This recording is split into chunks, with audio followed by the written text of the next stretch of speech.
Bank of Pakistan ने जो 2024-25 का माली साल है उसके हवाले से तफसीलात जारी की हैं कि इस वक्त मजमूई तौर पर पाकिस्तान कितना मकरूज़ है, और जो नंबर सामने आया है वो कोई ऑलमोस्ट 80,000 अरब रुपए से तजावुज़ कर गया है जितना हमने कर्जा ले रखा है या जितना हमारे ऊपर कर्ज है। तो ये जो नंबर आया है, इज़ इट सरप्राइजिंग या गिवन जो हमारी इकोनॉमिक सिचुएशन है वो इन लाइन विद जो असेसमेंट और प्रोजेक्शन है? Kamran, state bank of Pakistan ने अपना जो एनुअल इसका बुलेटिन है डेट का वो जारी किया इस हफ्ते।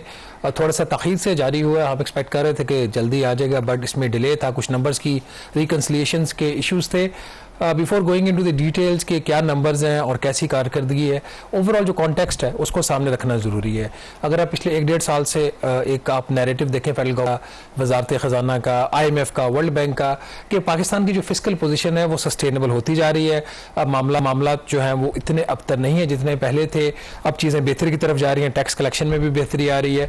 लेकिन अगर आप अदाद-ओ-शुमार की बात करें, ओवरऑल अखराजात की बात करें, इसके बावजूद कि पाकिस्तान में जिस तरीके से नए टैक्सेस लगाए गए जो 2 साल में 2 बजट से इस हुकूमत ने दिए, उसका जो बोझ अवाम के ऊपर पड़ा, अगर उसको सामने रखा जाए तो कर्जों में इतना जो इजाफा था वो नहीं होना चाहिए था।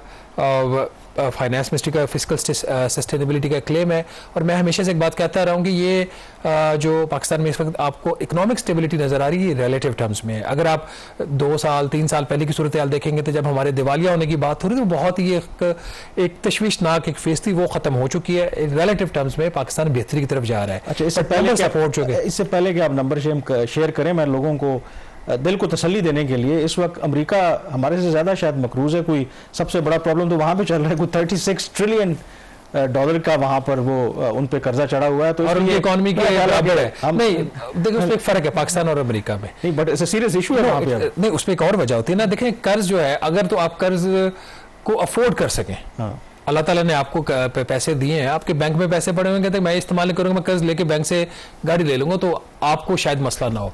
मैं साइकिल पे जाता हूँ और साइकिल पे मैं जाता हूँ और मुझे कहूँ कि मैंने कामरान की तरह मर्सिडीज लेनी है, तो फिर मैं कर्ज लूंगा, तो वो सस्टेनेबल है। दोनों चीज़ों में बड़ा फर्क है। अमेरिका डॉलर में कर्ज लेके डॉलर में खर्च करता है, हम लेकिन बट अमेरिका में भी अब इशू वही आ रहा है कि सस्टेनेबिलिटी के इश्यूज आ रहे हैं। बट हमारा मसला ये है कि अब रुपए की जब बात है, रुपए के ऊपर जितना पाकिस्तान का कर्जा है, 2/3 से ज्यादा कर्जा रुपए के ऊपर, उस पर इतना शोर नहीं पड़ता।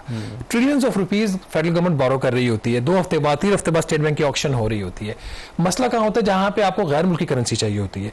हमारा मसला गैर मुल्की करेंसी, हम डॉलर नहीं छाप सकते, हम RMB चाइनीज करेंसी नहीं छाप सकते, हम जापानीज येन नहीं छाप सकते। तो लेकिन आप जो कहना चाह रहे हैं, नहीं, हम ये तो कर सकते हैं। अमेरिका के साथ हमारे ताल्लुकात बड़े अच्छे हो रहे हैं। $36 ट्रिलियन, तो ये हमारा जो 80,000 अरब रुपए है, ये कितना बनता है? $200-250 अरब डॉलर बनता है। तो अगर हम रिक्वेस्ट करके हमारा भी बीच में शामिल कर लें, आज का ताल्लुकात खत्म हो जाए हमारी जो है। बल्कि मेरा ख्याल है कि प्रेसिडेंट डोनाल्ड ट्रंप को, जो वज़ीर आज़म नरेंद्र मोदी है, उनको जलाने के लिए ये कह देना चाहिए कि पाकिस्तान को मैं $50 अरब दे रहा हूँ, ठीक है, तो हमारे मसले सारे भी खत्म हो जाएगा।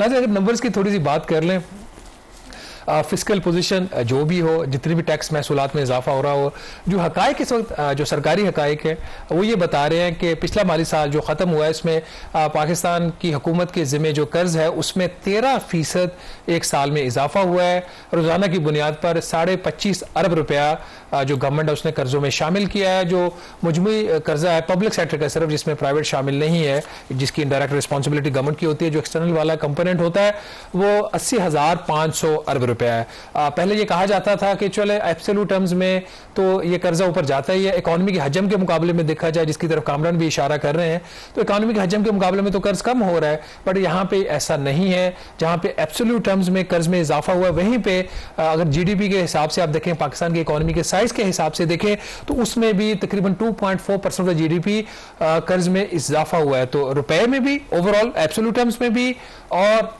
GDP के साइज के टर्म्स में भी इजाफा हुआ। इसका नुकसान क्या हुआ कि एक जो पार्लियामेंट का कानून है जिसके तहत हुकूमत पाकिस्तान ने हर साल अपने कर्जों में एज % ऑफ द GDP उसमें कमी लानी है, बजाय कमी के आने के इसमें इजाफा हुआ है। और मजमूई जो कर्जा पाकिस्तान की इकोनॉमी के हजम के 70% से भी ज्यादा चला गया है, जो कि जो हुकूमत के अपने अहदाफ हैं ये 55.5% के आसपास से ज्यादा नहीं होना चाहिए था। It's risky situation. इसका नुकसान ये होता है कि जब कर्जा ज्यादा होता है तो कर्ज के ऊपर सूद की अदायगी के लिए फिर आपको एक अच्छा खासा पैसा चाहिए होता है। इसमें जो डोमेस्टिक डेट है उसमें भी अच्छा खासा इस साल इजाफा हुआ है, कोई 15% के हिसाब से एक्सटर्नल डेट में भी इजाफा हुआ। इसके बावजूद कि जो फॉरेन करेंसी थी रुपया था, वो बाय एंड लार्ज उसमें इस्तेहकाम रहा है, उसमें तकरीबन 2% उसकी रुपए की डेप्रिसिएशन हुई है पिछले माली साल में।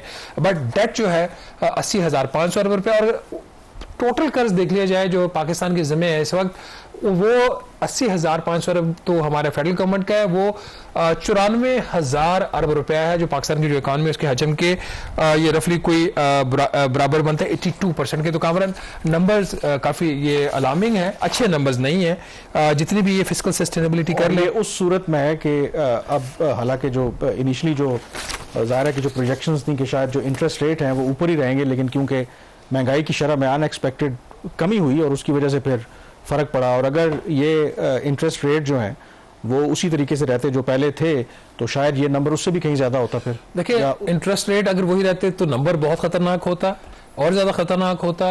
अगर आपका रुपया जो IMF की फोरकास्ट थी और जो इनके स्टेट बैंक की फोरकास्ट थी कि 300 रुपया से भी ज़्यादा का डॉलर हो जाएगा, अगर वो भी होता तो सूरत काफ़ी ज़्यादा ख़राब हो चुकी होती। यही वजह है कि जो डेट आपके बात करते हैं ना कि कर्ज वापस करना है कोई इतना बड़ा मसला नहीं होता। जापान का आप एग्जांपल दी जाती है, अमेरिका की आपने एग्जांपल दी है, वो ममालिक जो है उनके पास डेट बेयरिंग कैपेसिटी उनकी बेहतर होती है। हमारा इस वक्त जो गैर मुल्की ज़र मुबादला के ज़खायर हैं या कर्ज लेके बनाए गए हैं या लोकल मार्केट से डॉलर खरीद के बनाए गए, जो हमारी एक्सपोर्ट्स हैं वो नहीं बढ़ रही है। हमने पिछले प्रोग्राम में जिक्र किया था पहले 2 माह में सिर्फ 0.7% भी एक्सपोर्ट्स में इजाफा नहीं हुआ। 5 अरब डॉलर 2 माह में एक्सपोर्ट्स कुछ भी नहीं है पाकिस्तान जैसे मुल्क के लिए। तमाम अहदाफ इनके जो हासिल नहीं हो रहे। ये वजह आप देखें ना कि डोमेस्टिक डेट जो था, जो अंदरूनी कर्जा हुकूमत पाकिस्तान का, उसमें 15.5% इजाफा हुआ, वो 54,500 अरब पे चला गया। एक्सचेंज रेट स्टेबल था, इसके बावजूद जो एक्सटर्नल डेट था वो 21,800 अरब से बढ़ के 23,400 अरब रुपए पे चला गया। अगर सिर्फ आप डॉलर टर्म्स में गैर मुल्की कर्जा देख लें, इसमें तो लोकल भी शामिल है, वो 135 अरब डॉलर तक पहुंच गया है। ये अभी भी कंपेयर्ड टू द जो फोरकास्ट थी, प्रोजेक्शंस थी इकोनॉमिस्ट की इंडिपेंडेंट और IMF उसके मुकाबले में कम है। क्यों कम है? क्योंकि मरकजी bank, state bank of Pakistan ने लोकल मार्केट से तकरीबन 8 अरब डॉलर से ज़्यादा जो है वो ख़रीदा है, क्योंकि IMF के प्रोग्राम में होने के बावजूद हमें उस तरीके से फॉरेन लोन्स नहीं मिल रहे जो हुकूमत पाकिस्तान को जरूरत है। उनके पास कोई चॉइस नहीं बची सेंट्रल बैंक के पास, वो मार्केट में गए, मार्केट से जाके डॉलर खरीदे। अब डॉलर खरीद के अपने रिजर्व तो बेहतर कर लिया रिलेटिव टर्म्स में। उसका नुकसान क्या हुआ? रुपया जो आज 281 पे ट्रेड कर रहा है, अगर state bank of Pakistan dollar ना खरीदती तो जो मुख्तलिफ लोग हैं जिसमें डिप्टी प्राइम मिनिस्टर इसाक डार साहब हैं, अशफाक तोला साहब हैं, चार्टर्ड अकाउंटेंट जो है, उनका ये ख्याल है कि ये 255-260 रुपए का एक डॉलर होता। तो ये वो चीज़ें हैं जो फिर आपकी इकॉनमी को ओवरऑल जो जाके वो इम्पैक्ट कर रही होती हैं। चलें, तो मेरे ख्याल में लेट्स सी, क्योंकि ये कर्ज मामला है, ये सियासी इशू भी रहा है। जब भी जमातें अपोजिशन में होती हैं तो बहुत ज़्यादा ताने देती हैं, और जब हुकूमतों में आती हैं तो फिर वही उसकी जस्टिफिकेशन भी ढूंढना शुरू कर देती हैं। कर्जा लेना, जैसे शहबाज ने भी कहा, पूरी दुनिया में कोई बुरी बात नहीं होती। कर्जा नंबर 1 अगर प्रोडक्टिव काम के लिए लिया गया हो, नंबर 2 अगर वो कर्ज वापस करने की आप में सलाहियत मौजूद हो। इस वक्त खुद शहबाज ने जो एरियाज आइडेंटिफाई किए हैं, हमारी एक्सपोर्ट्स जिस तरह से बढ़ना चाहिए वो बढ़ नहीं रही हैं, और इसकी वजह से हमारे पास जो ज़र मुबादला के ज़खायर हैं वो उतने नहीं हैं कि हम इन कर्ज़ों का जो बोझ है वो बर्दाश्त कर सकें। तो इसका कोई हल हमें निकालना होगा। यहाँ पे ब्रेक लेंगे, ब्रेक के बाद कर्ज़ों से मुताल्लिक़ की बात करेंगे, क्योंकि एक तरफ कर्ज़े बढ़ रहे हैं, दूसरी तरफ पाकिस्तान मज़ीद भी कर्ज़े लेना चाहता है। कहाँ से हम कर्ज़ा लेना चाह रहे हैं इस मरतबा? ब्रेक के बाद इस पर बात करेंगे।